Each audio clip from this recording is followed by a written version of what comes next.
పక్షం కూర్చుని తనకి తాను చప్పట్లు కొట్టుకుంటుంది. అందుకోసం కాదు కదా అసెంబ్లీ ఉండేది. దాన్ని నిలదీయడము, తప్పు పట్టడము, ప్రశ్నించడము అనేది ప్రతిపక్షం చేయాలి.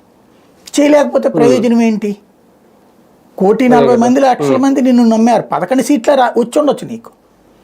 1,40,00,000 ప్రజలు నిన్ను ఆదరించినప్పుడు సరే నిన్ను అవమానిస్తే అవమానింపబడు, ఇబ్బంది పెడితే ఇబ్బంది పడు, ఇబ్బంది పెడితే అదే సందర్భంలో ప్రజలకి నిన్ను వాళ్ళు వేధిస్తున్నారన్న ఫీలింగ్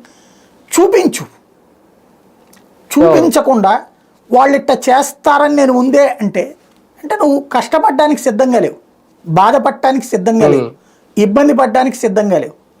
బట్ నువ్వు ఇబ్బంది పెట్టావు, బాధ పెట్టావు ఇంతకుముందు.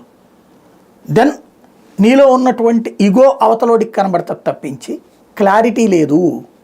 ఇది జగన్మోహన్ రెడ్డి చేసిన తప్పు.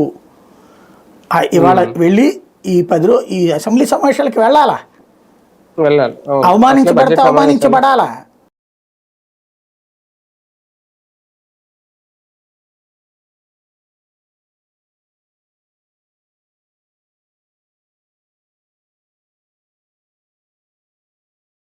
ఈ 11 రోజు 20 రోజులో ఏమో ఉంటుంది.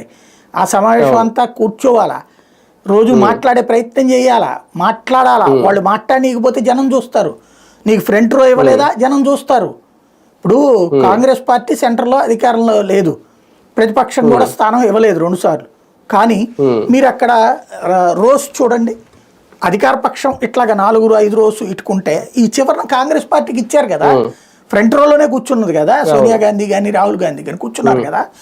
అది ఇవ్వలేదనుకోండి ప్రజలు చూస్తారు, కంపారిజన్ కనబడుతుంది కదా.